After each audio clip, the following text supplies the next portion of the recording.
It is pretty crazy how much of a blatant coup we just watched. Oh, And then I've seen people like Democrats on social media and stuff, and they'll call like people like us out, and they'll be like, well, first you said the guy was too senile to run, and now you're saying it was a coup when they removed him. You're like, yeah, both are true. I don't know what to tell you. The guy is clearly senile, and also he is still the president of the United States of America, and there's a process here. They will Like, literally, I mean, they'll say, and it's just, the one thing I can't get over is not that people disagree with me. I assume people are always going to disagree with me. I'm often wrong. So it's like, it's okay to disagree with me. The story of political power is rarely as straightforward as it seems. Behind the polished public appearances, carefully scripted speeches, and official narratives lies a complex web of influence, strategy, and decision-making. This dynamic becomes especially clear when we examine the political career of Barack Obama, his rise to power, the lasting impact of his administration, and the calculated strategy that shaped American politics for years to come. What at first glance appeared to be an organic ascent was, in fact, a masterfully crafted and well-coordinated journey built on institutional support and narrative control. Now, of course, it wasn't what they presented it as. It wasn't like a grassroots campaign. He was approved of by the powers that be. Of He course. didn't just happen to, as a junior senator, get like a primetime speaking slot in 2004 where he gave that speech. He wasn't even a senator yet. Was he a state senator still at the time? That's when I first you met might be- Barack that's right. Obama. Yeah. Walking Okay. down the street, smoking a cigarette in Boston on my way to dinner at the Palm. I'll never forget it. And I met him and Jesse Jackson Jr. They pulled over to say hi to me. Really? And I'd never heard his name. And I covered politics for a living. Right. And he gave the keynote at the end of that week. That was Sunday night. He spoke on Thursday. And yeah, he was not a U.S. senator. Obama's political career was, from the very beginning, a lesson in shaping public perception. His rise was marked by a deliberate effort to craft an image of unity, hope, and change, resonating deeply with a public disillusioned by years of political gridlock and economic turmoil. His early campaign speeches struck a powerful chord with an American public yearning for a fresh direction. These messages, filled with optimism, embodied the hopes of a nation eager to move beyond the past and towards something better. But as compelling as these speeches were, they were not just a product of good political instincts. They were the result of a carefully orchestrated strategy, one that demonstrated not only political acumen, but an astute understanding of how to shape the national conversation. There was a broader, more unifying thing. I mean, I remember because he was such a powerful, like public speaker. I mean, he never really said anything, but it would still be beautiful. Yes. I remember in his acceptance speech at 2008 at the DNC, we had this whole line where he was like, I love this country, and so do you, and so does John McCain. The men and women who have fought for this country have been Republicans and Democrats and independents, but they fought together and died together, not defending a red America or a blue America, the United States of America. And just like, and then it's like, I mean, he didn't really say anything there, but but it was beautifully put. The messages of unity and reconciliation that defined his early campaign would, over time, undergo significant changes. These transformations were not the result of unforeseen circumstances, but rather strategic decisions that aligned with the broader goals of the administration. What began as a focus on bridging divides would evolve into a more divisive approach, one that would shape the future of American political discourse in profound ways. This shift revealed the calculated nature of political messaging and the deep level of planning behind every narrative decision. As Obama's administration progressed, we witnessed a major shift in both rhetoric and policy priorities. This wasn't simply a reaction to changing political conditions or unforeseen crises. It appeared to be a deliberate pivot, one with far-reaching consequences for the direction of American politics. And it was around Obama's re-election campaign. This is where things really went off the rails in this country, was that he got in there and continued and expanded all the worst of the Bush policies. Oh, of course. And so they almost had nothing to run on. And so they decided to pivot to a culture war instead. And this was a decision, and again, I don't know exactly what the conspiracy is, but this decision was made from the top down.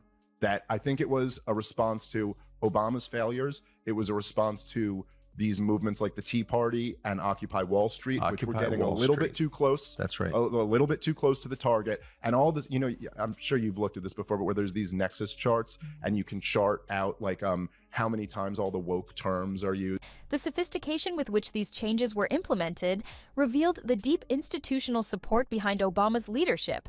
The careful orchestration of policy, media strategies, and public messaging during this time demonstrated that nothing was left to chance. Every decision, every narrative, every shift in tone was a part of a larger strategy designed to reshape the political landscape. This transformation in messaging and priorities had lasting effects on public discourse, particularly as it played out in the media. Over the years, data analysis has revealed patterns that suggest a coordinated effort, rather than a natural evolution of ideas. And people are waking up in a very profound way. I mean, it really is, it is all fake. And more people are aware of that. Like if you zoom out and go like from my mother's, when my mother was my age to me being this age, it is unbelievable how much more people understand that this is all fake. And you're right. Now. Propaganda is the key. I mean, Joseph Goebbels, not to make everything a Nazi reference, but it was 5'4", crippled, never fired a gun in his life except into his own head in the end, never commanded an army. What seemed like a growing national consensus was, in many ways, a product of carefully constructed political frameworks that sought to shape and influence the national conversation.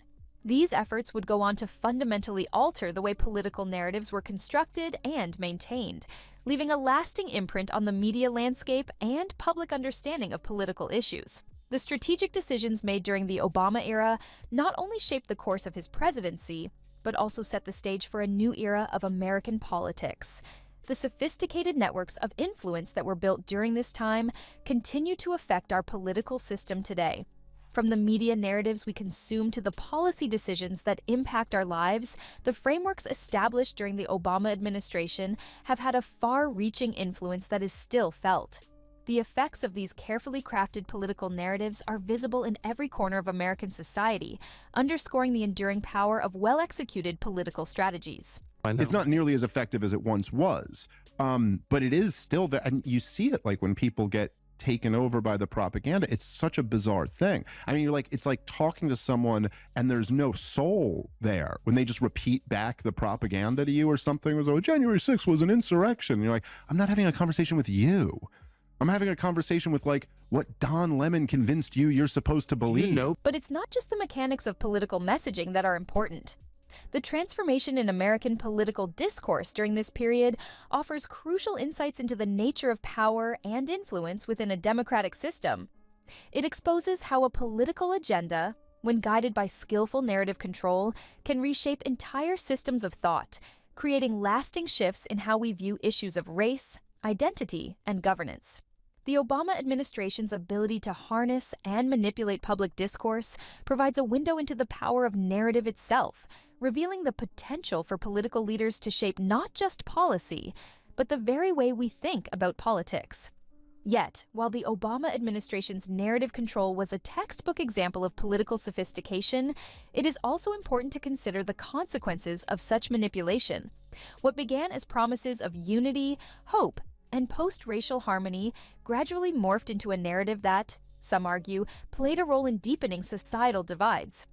The shift toward identity politics and cultural polarization that marked the latter part of Obama's presidency has been described by critics as one of the most sophisticated operations in modern political history, one that contributed to an increasingly fragmented political environment. And I said this to you last time, it's the great case for optimism, is that all of this government tyranny relies on propaganda, and the propaganda is being broken at an unbelievable rate. Things that would have seemed unimaginable very recently in my adult lifetime, like not, generations ago, but just years ago. And we're seeing that now. And people are waking up in a very profound way. Today, these tactics continue to be deployed by the Democratic establishment, but their effectiveness seems to be waning.